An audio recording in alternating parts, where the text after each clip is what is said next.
In this episode, we asked for your questions and they came pouring in. Find out which question we'll be answering and which lucky player will win a legendary hero card. Plus, we've got a special lesson in Castle Clash game lingo. Get your pencils ready because we're taking you back to school. You're watching IGG TV, I'm Thomas Cavazos, and this is Castle Clash Dev Journal, Episode 2. Hey Clashers, in our last video, we asked you to send us some of your questions. Here's one from Jack Smith, who asks, why was Santa Boom added to the game, and what are some of the best crest and talent combos to use with him? Although he doesn't look very menacing, with the right character build, Santa Boom can cause major trouble for a lot of players. Here to give us the lowdown on the Christmas Crusher is our resident developer, Daniel. Santa Boom's inspiration might be obvious to our players who have been around since day one. We released Snowzilla around Christmas time in our first year, so the next logical choice was for a Santa-inspired character. We wanted to keep the classic Kris Kringle look while also making him appear threatening. That's where the bazooka fireworks came in. As for which talents and crests would work best for Santa Boom, you need to consider that though these are great ways to take your heroes to the next level, talents and crests work differently for each individual hero. When Santa Boom's skill activates, he'll fire his bazooka twice, dealing a ton of damage in a random area while slowing his enemies. His attacks also have a long range, and his defense and movement are higher than other multi-target heroes like Spirit Mage. The best talent to crest combo we've found would be a Revitalized crest with a Berserk talent. Santa Boom will be able to use his skill as soon as possible, giving a player a faster advantage in the arena and Lost Battlefield.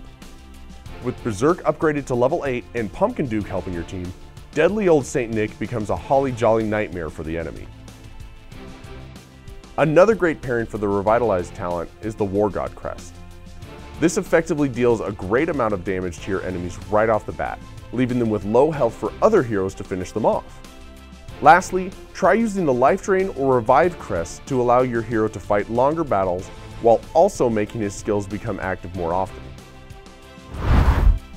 If you're going to stick with the War God talent, upgrade it to level 8 so that the attack value increases by 90%. Pair this with a set of Bulwark crests, Pumpkin Duke, and Cupid to greatly boost your DPS rating. Overall, Santa Boom gives your enemies an unpleasant Christmas gift all year long. Thanks, Daniel. And thank you, Jack. Because your question was picked, you just won a legendary hero card. Keep those questions coming, Clashers. If yours gets picked for the next Dev Journal, you too can be a winner. And now, 5 Castle Clash definitions you need to know. Proc. To activate a hero's skill. I was so shocked at how bad I got my butt kicked in Heroes Trial after one of the Cupids procced. Buff. To augment another hero's skill or attribute rating. Bradley momentarily forgot where he was when his Pumpkin Duke buffed his other heroes. Stack. To activate a hero's skill the moment its cooldown ends. Pumpkin Duke's buff stacked just in time, allowing champions 3-second stun to keep proccing. LB. The abbreviation for the game mode Lost Battlefield. On his day off, Brian invited his bae over for some Netflix and LB. Fat Cow.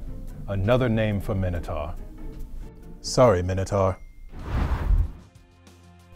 For more definitions and guides, visit our forums, or check out the official Castle Clash wiki page. That's all we've got time for this month. Give us a thumbs up or leave a comment below if you enjoyed this video. Got any other great crest and talent combo ideas? Let us know, along with any suggestions for what you'd like to see in our next video. Thanks for watching. For Castle Clash on IGG TV, I'm Thomas Cavazos, and until next time, Clash on!